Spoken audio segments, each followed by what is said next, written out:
Boris Johnson renuncia e deixará o cargo de primeiro-ministro do Reino Unido. O premier deve permanecer à frente do governo até a escolha de um novo sucessor.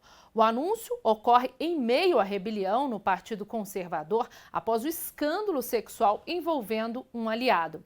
E para falar sobre esse assunto, nós vamos conversar com o professor Manuel Furriela, de Direito Internacional da FMU. Olá, professor, seja muito bem-vindo. Obrigado pelo convite e parabenizo pelo programa. Muito obrigada. Olha, o próprio partido do Boris Johnson deixou de confiar nele quando a crise começou, né? Exatamente, houve um desgaste na relação dele com o partido, não é de hoje. Agora nós tivemos o ápice desse desgaste. Em várias situações, Boris Johnson enfrentou críticas, em uma delas, em meio ao confinamento da pandemia, decretado pelo seu próprio governo, uma série de restrições à circulação de pessoas e também às aglomerações, ele realizou algumas festas e isso trouxe muitas críticas a ele. Ele conseguiu contornar aquele problema, trouxe vários pontos positivos durante a sua gestão. Um deles foi o enfrentamento à Rússia, as várias críticas que ele trouxe ao governo Putin. Ele se tornou, inclusive, uma liderança mundial na questão da guerra da Ucrânia contra a Rússia. Agora, recentemente, mais um episódio infeliz, onde ele alegava desconhecer que o seu novo assessor havia sido acusado de assédio sexual e, quando nomeou o assessor, recebemos todos a informação de que, na verdade, ele já tinha conhecimento dessas críticas e do provável cometimento de crime por parte desse assessor. Isso trouxe dois problemas. O primeiro é dele ter nomeado uma pessoa com essas suspeitas, e o outro, talvez ainda mais grave, já que ainda são suspeitas, que seria o fato dele ter mentido, que desconhecia esse fato. Ele culpou alguns assessores que são do próprio partido, do seu partido que lhe dá sustentação. Então, ele tem uma crise não só perante a opinião pública, que critica essas possíveis mentiras, como também ao seu partido, já que ele sempre distribui culpas quando as críticas são contra si e quando há uma comprovação de que ele tinha as informações. Então, a sua situação se tornou, neste último episódio, insustentável pelos fatores que eu mencionei. Pois é, a gente falou da promoção, né, que ele deu a esse aliado acusado de abuso sexual, das festas proibidas também na residência oficial durante a pandemia e também a reforma, né, que foi paga com dinheiro de doador do Partido Conservador, que causaram também indignação entre os britânicos. Nesse caso, então, após esses escândalos, realmente o premier, ele renuncia, né, renunciou, mas você acredita que se ele não tivesse renunciado, o partido mesmo tinha o tirado? Sem dúvida, havia já um encaminhamento nesse sentido. Recentemente, ele passou por uma crítica, uma moção de crítica do seu próprio partido, onde ele saiu vencedor por uma pequena margem. Ou seja, ao invés de ele ter uma consolidação naquele momento, ele saiu vencedor por uma margem muito pequena, o que já por si só mostrava que ele passava por um longo processo de desgaste. Apesar do partido não poder fazer outra moção de crítica antes de um ano, o partido havia já informado que iria reformular o seu estatuto interno para apresentar uma nova crítica, uma nova moção crítica. Então, mesmo que ele não renunciasse, o partido iria fazer essa reformulação, iria apresentar essa moção crítica e ele, com certeza, seria afastado do poder. Então, evitando essa situação, ele se antecipou e acabou renunciando para sair ainda com algum poder político, algum capital político, já que num processo onde a decisão da sua saída seria tomada pelo próprio partido, ou seja, não por si próprio, ele com certeza teria uma situação muito mais fragilizada, já que ele pretende sair não só com algum tipo de capital político, mas tem pretensões futuras e precisa não passar por um desgaste ainda maior neste episódio. E quais então serão os próximos passos agora, depois da renúncia?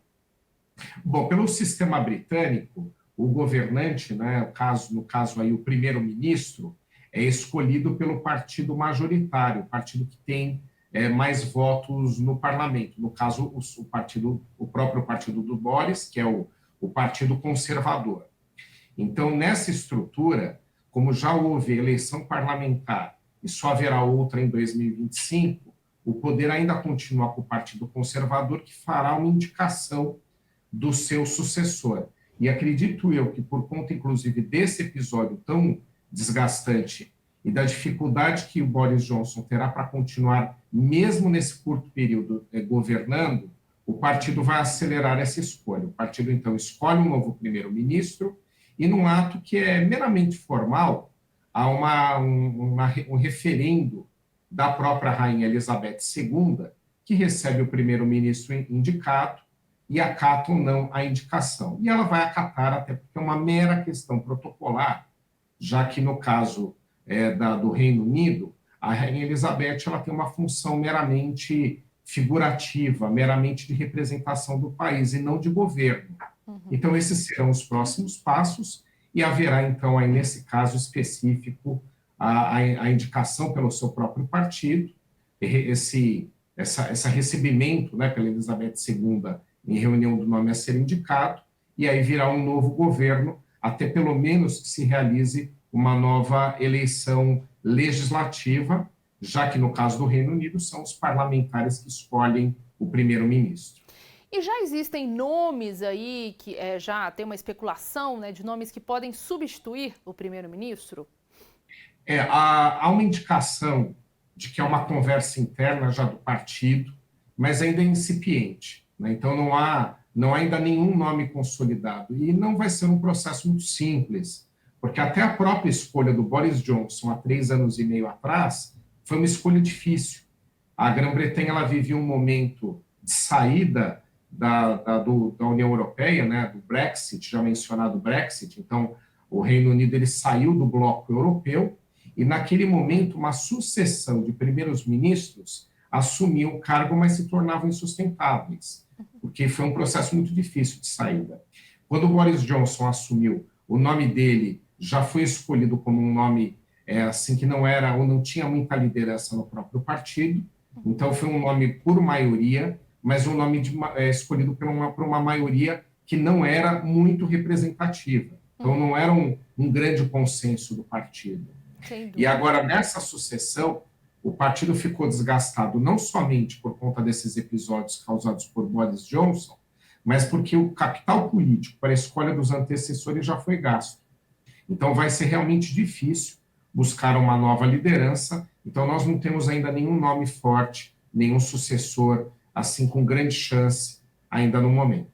E quais são as consequências agora para o Partido Conservador depois dessa renúncia do Boris Johnson? Bom, ele sai desgastado, né, como eu mencionei, já vinha de um processo difícil, porque não conseguia escolher boas lideranças para conduzir a saída do Reino Unido da União Europeia. Boris Johnson, apesar de ser um nome com tanta polêmica, ele teve aí algumas decisões importantes, ele conduziu bem o conflito da Rússia e Ucrânia, como, né, eu já havia mencionado, mas tomou uma série de decisões de gestão importantes para o país. Ele teve uma capacidade, por exemplo, né, de minimizar os impactos econômicos aí depois da pandemia do Covid. Então, o partido ele sai com a imagem desgastada também por ser associado a ter escolhido um nome polêmico como o de Boris Johnson.